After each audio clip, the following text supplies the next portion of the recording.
I did my undergrad from IIT Kanpur, and my major was material science and engineering. And there, focusing on the technical side, I worked around carbon nanostructures, and then I decided to pursue a master's. And there, I worked more towards energy harvesting and phonon engineering, which are main focus for thermal engineering side.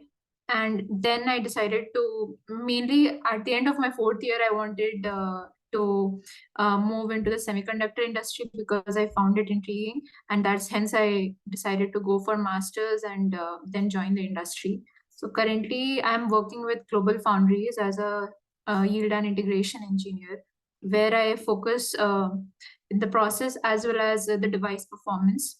I take care of that. And coming to, apart from this on the side, I am starting the early tenure professional group here within the company for India, so that people who are coming in. So it is part of a global team.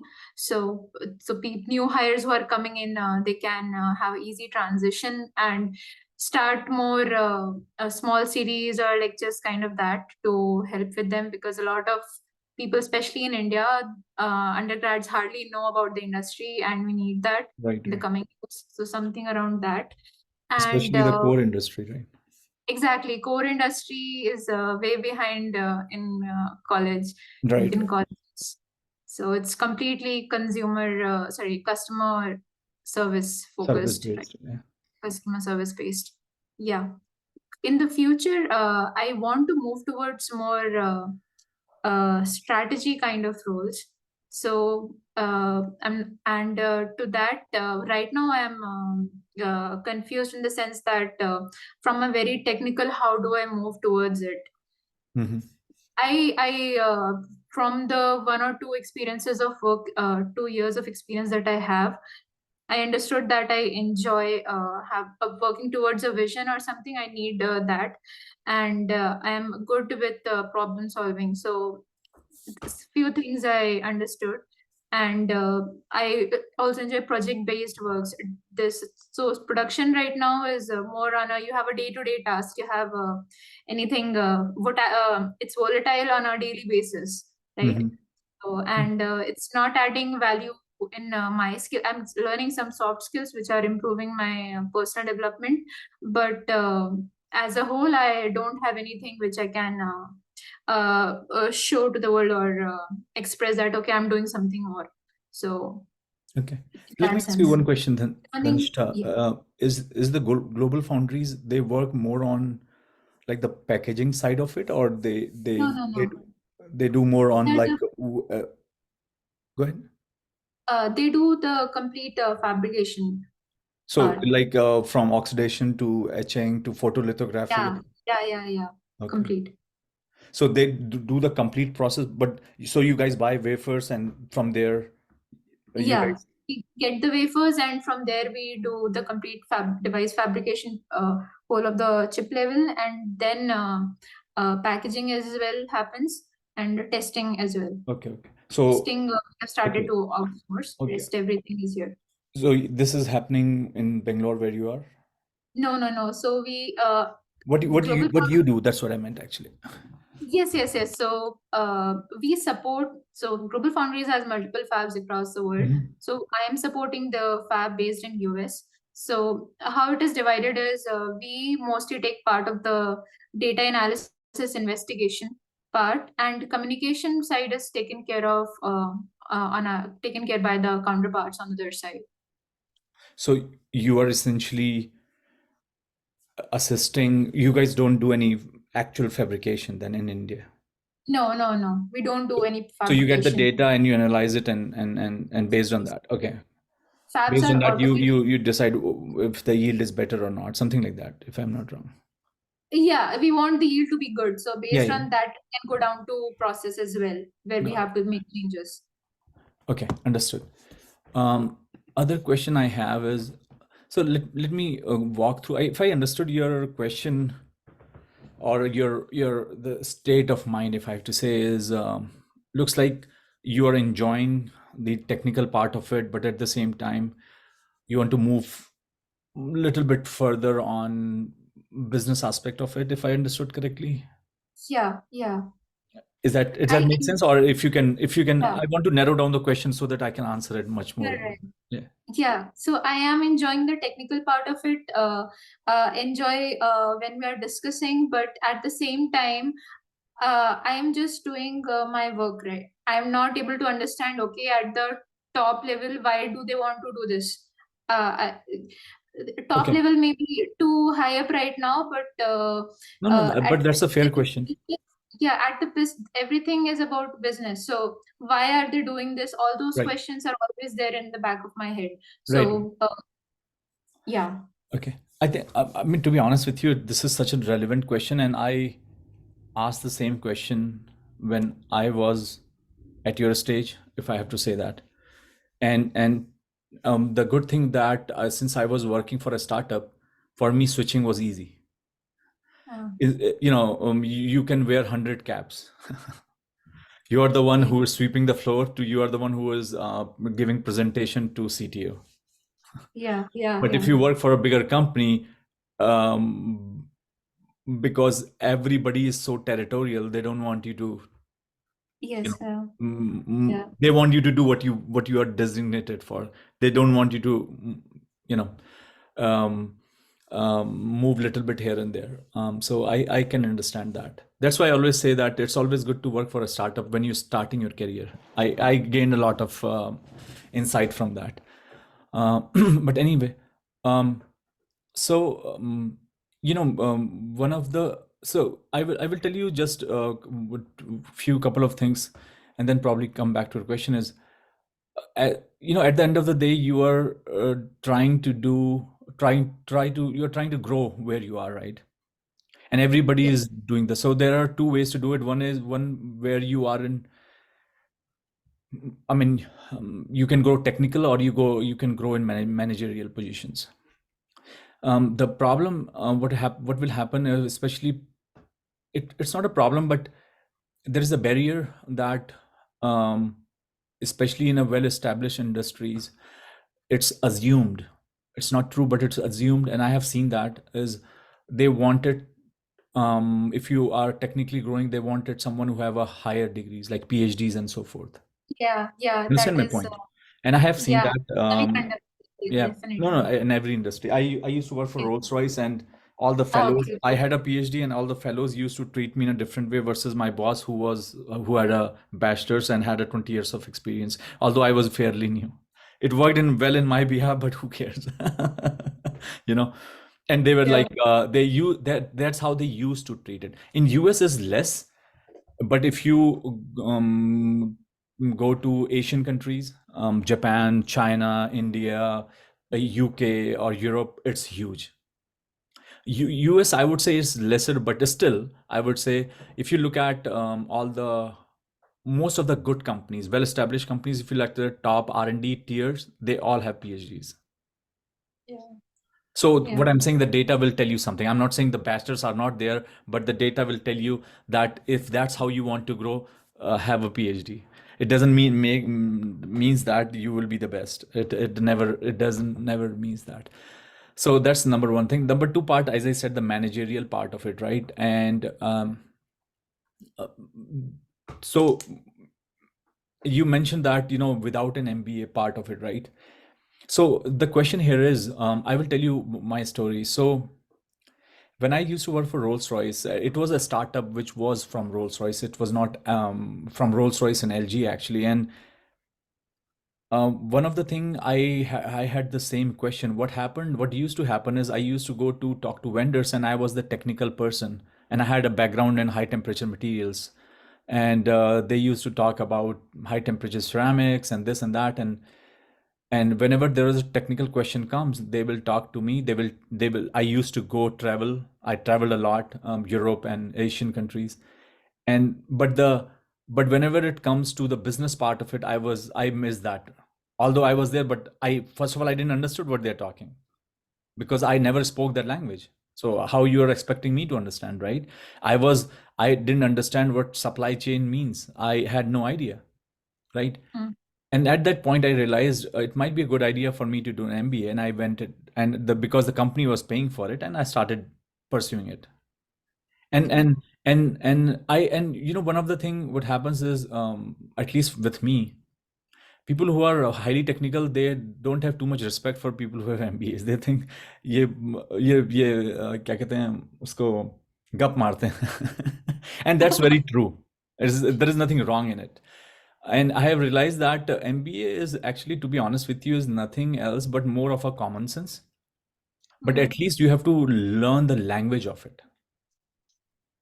You need to know what a strategy means. So for example, if you take a class in a strategy, what they really teach is all subjective. This can be true and that can be true, and coming from a technical background with a much liking of math, 1 plus 1 for me is 2, not 2.1. But it's everything is more philosophical in the some sense. So but that's how it is, and that's how they run the world too. So you have to learn that language, you have to learn those tools at least. So for example, you have to, for example, if global foundry is thinking about M&A, merger and acquisition, they're trying to buy something, why they are Mm-hmm. doing it, what do you Mm-hmm. mean by market penetration, what do you meant by positioning of your product in certain company certain regions or countries. Mm-hmm. These are the guys who are making these shots, right? So you have to understand those things and you have to learn those languages. So that really helped me to learn what that means. Mm-hmm. Doesn't mean I like it.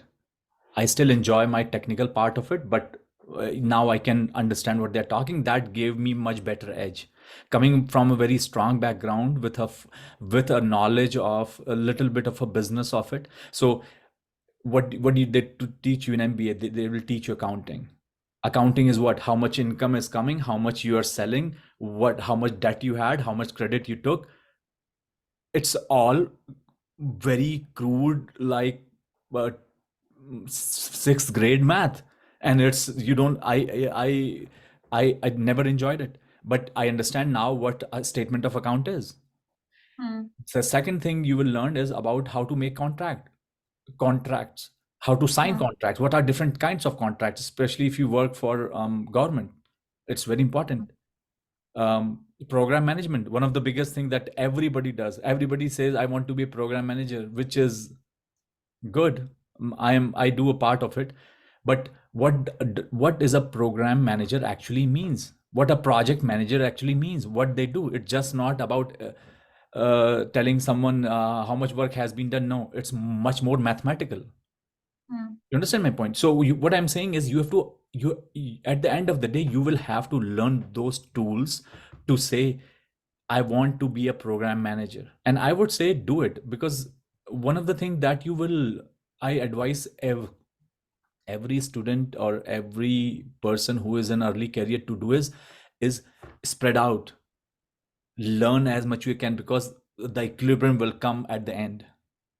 You will know what you like, what you don't, but try it as soon as possible. Mm-hmm. To be honest with you, there are so many amazing things that are coming up, and especially if you talk about India, right, the semiconductor boom is coming. You want to be at the forefront of it. You want to Yeah. be the person who is leading it. You want to be the person who is at the front of making decisions, right? And Yeah. if you're not there, I think you're missing something. And that's the reason I said your questions are extremely valid. So for you to say without an MBA, in my personal opinion, is not the right answer. If I was Dhanishta, right, Yeah. Right. and I am the person who has a strong technical background in semiconductors, for me this is the right time to get an MBA from IIM Ahmedabad and say, let me do it, because then you will be definitely leading it. Coming to global foundries as a M&A manager, Mm-hmm. that to me is gonna be a jump start to your career, and that's how it's going to happen. Otherwise, the path would be longer. You want to wait till 40, 45? It's up to you. That's my point. Yeah. You understand my I point? understand. Yeah. Yeah. Yeah. I understand your So point. what I'm saying, there are only two ways you will learn something. One is either you will learn in your job or Mm-hmm. you will go to school. And again, I'm a big fan of education, but at the same time, I think sometimes it's overrated. There are many people like Steve Jobs or people like that who has no formal education. They did excellent, right? But what is very true also, especially if you go to good schools, just like you went, it jump starts your career and end of the story. And this is what you want. You can always learn in your job, but that's what you remember what I said previously. In well established companies, the chances are very less. Startups, awesome. Startups are the best. They will, if you go to a startup and you work for a startup with 100 people and you say I want to do this, they will say take it. But in a well established companies, you are like a, what do you call Just it, one. racehorse. Yeah. It's, That's how you you have to. cannot. Now, Yeah, Kiran. no, because as I said, there are so many people, and if you are not doing other than you're supposed to do, people get uncomfortable Right. because then that means you are doing their job. and, Yeah. and and and that's why I'm saying that you have to be very, very careful. Um, let's say if you're not even big fan of doing going to an MBA school, world is global. You can learn MIT courses by sitting at your place, and you can learn all these tools and tips at your place. My point here is where, how and where you're gonna apply them, because you're not gonna get. It's not about. So here's the thing. I last year I took a course on, because one of my manager said, "Hey, Amit, this we have few seats. Do you want to enroll to this MIT course for machine learning?" I said, "Khali baitha hu, let's see." And the course started. The first one, the first part of it was highly statistical and numerical methods. I mean, we used to study in undergrad. All that came back, and Okay. I did it. Now I almost forgot because I never used it. Hmm. So my point here is, you have to have that job too. Yeah.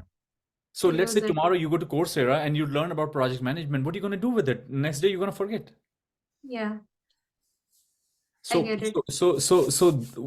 you can learn, but my point here is how you're going to apply that, unless until you're not going to give that accountability.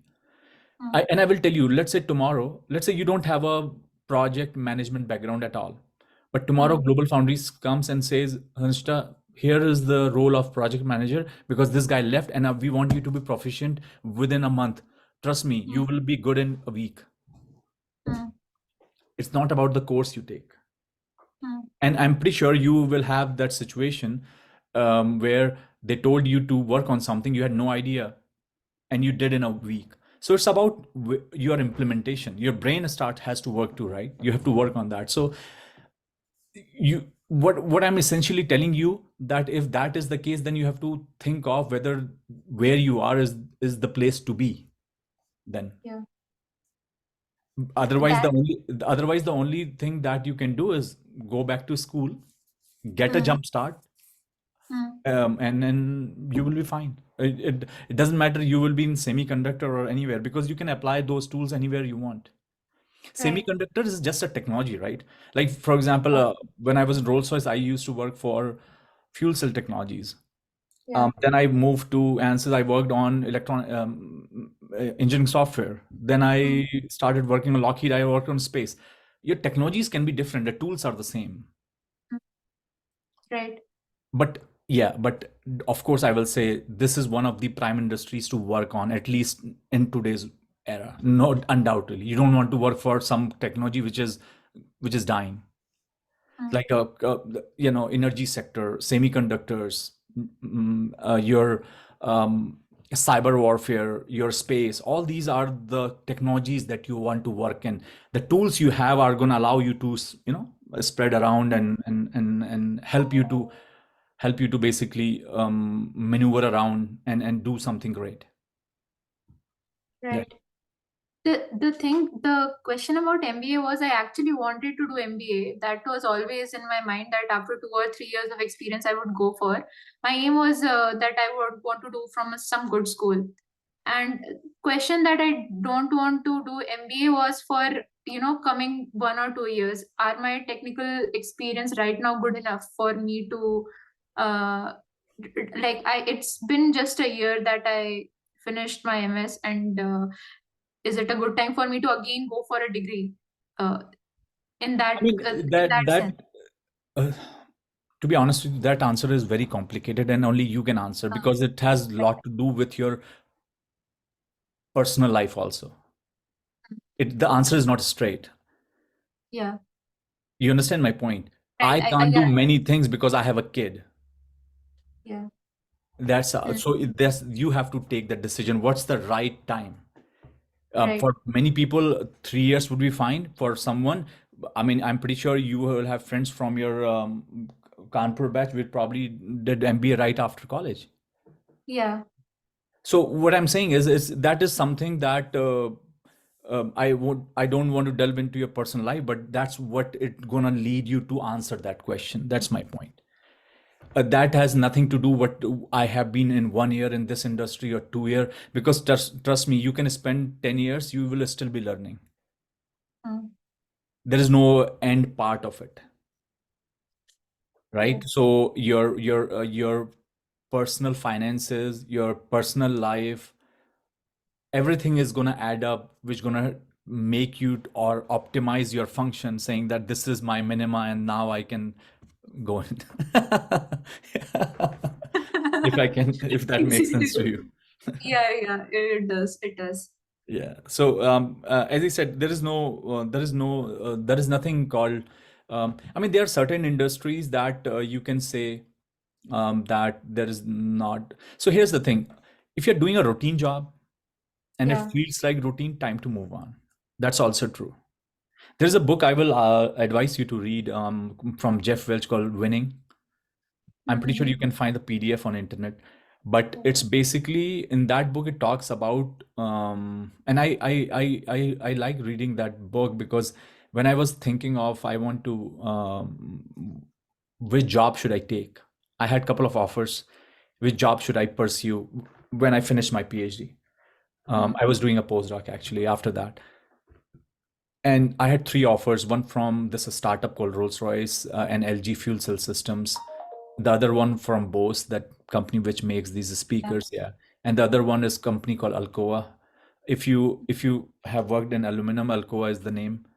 But one is a very traditional company, other is company which makes these speakers, and the other one is uh, mm, startup from sub funded by two big conglomerates. But when I remember going to the interview and asked the manager what is the future, said I don't know my future. And I'm like, what? You don't want to hear that, right? Especially if you don't have that background. So I but when I read that book, that gave me very big clarity. I took that job. I knew that there will be a risk. And God, I was so true because after 5 years, everybody got laid off. That company shut down. And I was true. Still, I went. And I will tell you the reason is because that job, 5 year, I was learning, I was doing everything. I was giving a presentation to the board of directors. I traveled all over the world. You name a country, I was there.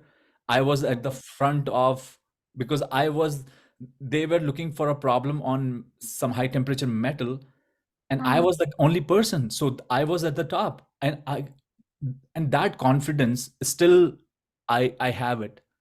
And the learning I did, because the technology was so futuristic, now it's coming into play. Now we are putting these fuel cell on UAVs and you name it. And now mhm, I'm the guy. You understand mm. my point? Sometimes you have Yeah, to take that decision. You have to take that risk. And right. that pays off. And there's a saying which I say so many times is there are good failures and there are bad failures, right? So the good failures are which comes early in your career. If you fail at 20, that's learning. Failing at 60 is failure, right? So for you, I would say take the risk, Mm, um, calculate your global minima, take that risk and go after it because it's going to pay you off. If you're going to play safe at this age, that's don't complain later. this thing is that should I invested so many years in this sector, should I move out, because I'm having that little urge that like Love. maybe just uh That's called love. I will tell you I will tell you another story here. No, it's a very amazing question actually, to be honest with you. I am joking right now, but it's a very valid question. See, there are two type of people in this world. One people is a leader, other is a follower. They're not third person. A leader is someone who is visionary. It can be in a company, it can be in technical. mm, Those are the ones who end up winning, in my personal opinion, a Nobel Prize.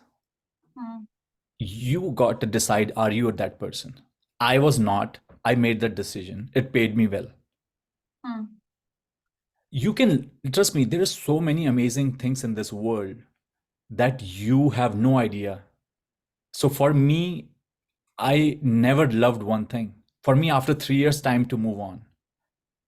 There is a actually there was a this is a quote that came from a guy who was from politics.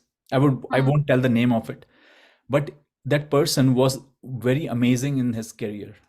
He was not a mm, politician. He was doing something else, but went on the top of the field mm, and end up become a politician. And when they mm, asked him, "You were top of that field. Why you end up becoming a politician? Because you have to start from the scratch." He said, mm, "Everything I did was a stepping stone. So what you're doing right now could be a stepping stone to make a leap in space. How you know, don't know that? That's my point. To mm, love something is a good thing, but as I said, you have to analyze that. If you love something, are you that visionary and good at it? If you mm, are, again, you have to make that decision. If you are, good for you, because we want to see Dhanishta won Nobel Prize or Fields Medal or something else. But mm. if you are not there, but then there, I would say there are so many other things that you can love, because one of the thing that love will do is pull you back. Otherwise, it will pull you back to do something that probably you could have done. And you at this age, at this what I said, this age, you have no idea what is there. I mean, you have Mm. spent career in this field for, let's say, 5 years, and you are saying, I love this field so much that other than that there is nothing else. It's hard to believe, actually. Yeah, this is not coming from love, because I used to do a lot more. I like a lot of things, but this is something I gave a lot more years. So No, but I'm you just more started stuck your in the career. fact that, yeah. That is true. And as I said, I'm not saying I think this is one of the good fields to work on. Mm, I'm not saying that. That's what I'm saying. You sit down and think of yourself, where you are, what you are doing, mm, add 10 years to it, and where you will be. mm, I don't know your company. I don't know the modus operandi of your company, but where you would be. But if you say that this is, I mean, if you really want to make a dent in this field technically, I would say go to MIT and do a PhD. Otherwise, mm, how the hell it's going to happen? yeah. Right? So, yeah, that would be my advice. But if you say that, I love this field so much that I don't see anything else. That's the dangerous, in my personal opinion. Um,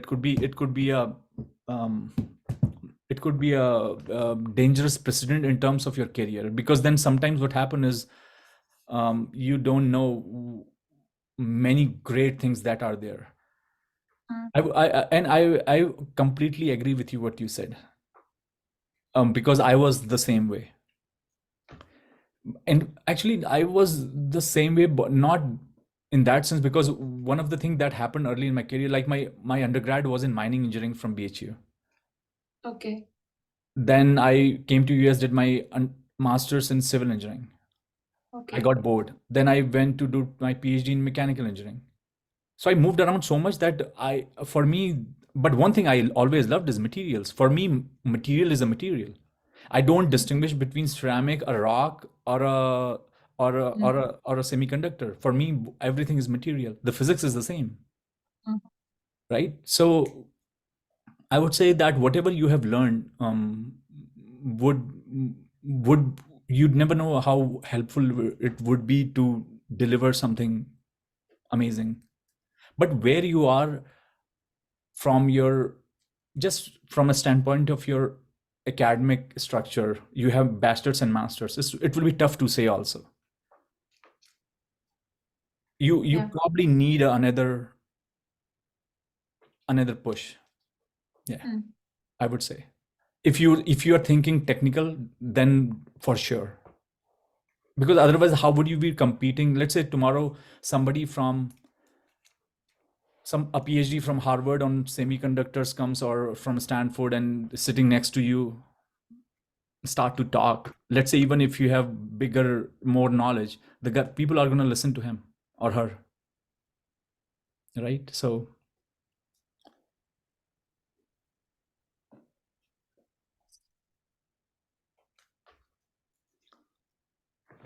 yep. What else, Dhanishta? I'm, Yeah. I'm I'm not trying to discourage you, but I'm just trying to give you a. Yeah, I understand your point because I knew beforehand that PhD I won't go for. So MBA was if I'm focusing on two things, then MBA was already in my head very Yep. before early on that I want to pursue that. The thing is, I thought I would enjoy doing this more for more years and then go for MBA. But that No, but I mean, as I said, MBA is that is. coming pretty Yeah. sooner that I want to move in quickly. So, and the thing is, one more thing because I want to go abroad as well. So, because of course there I'll get more experience, and then doing something here in India is much more useful. So, that thing is also adding a hindrance for the MBA. So, I mean, coming through your company or separately, you mean? separately, Okay. yeah, perfect. As you said, It's a personal decision. no, not only personal. I mean, you have to understand one thing. I will tell you, many people do PhD because one of the thing that they think is the return of investment from a PhD is higher, and I want to tell you that very straightforward. That's not the case. That's Mm. not at all the case. So, PhD is a commitment solely based on your love towards research and living poorly for 5 years. So, with that said, you can only do it if you are passionate. That's what I always say, that MBA is a good way to go. 2 years, you're done. Mm.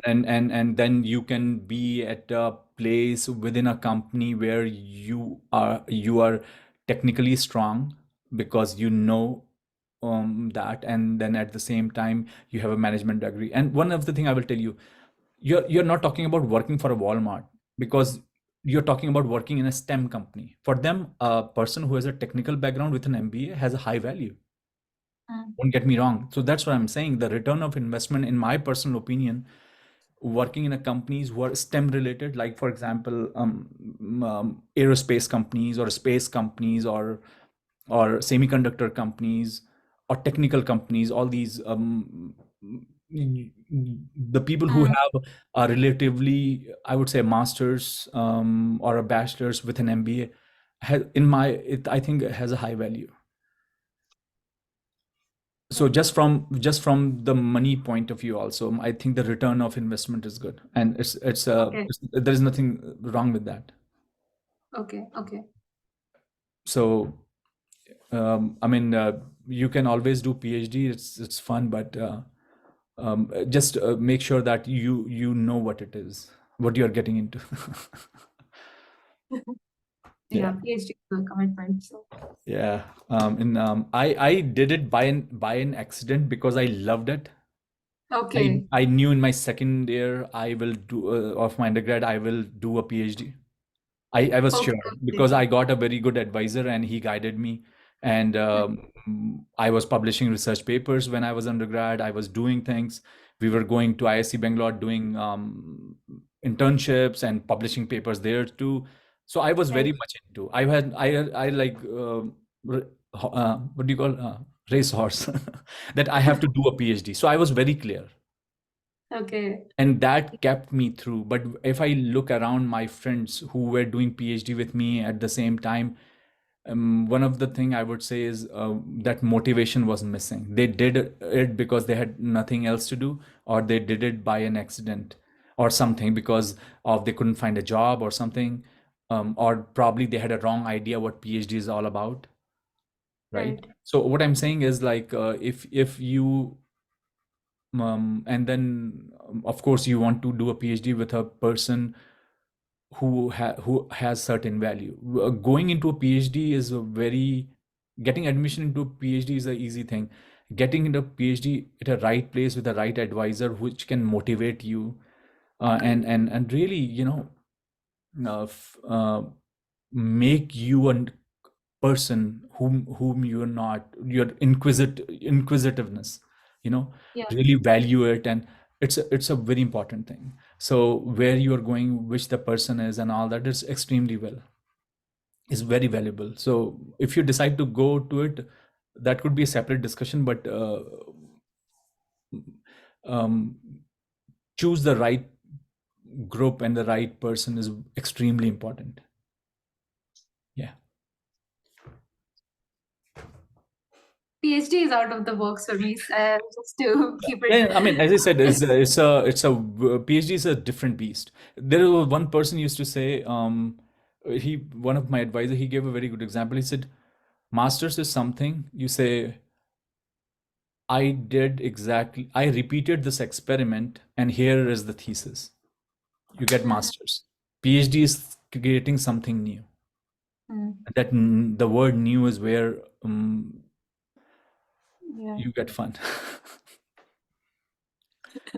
That's why Yeah. it takes 5 6 years, right? So it's not Yeah. within 2 years you finish your like unlike Right. yeah.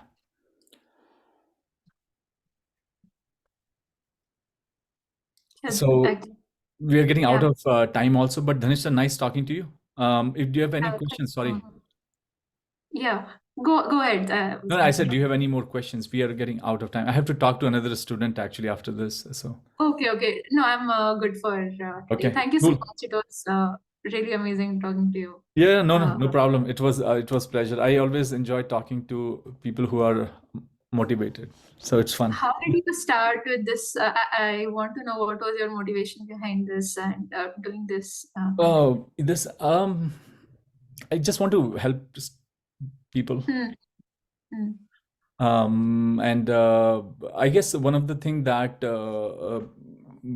really kicked in is I had many failures in my career.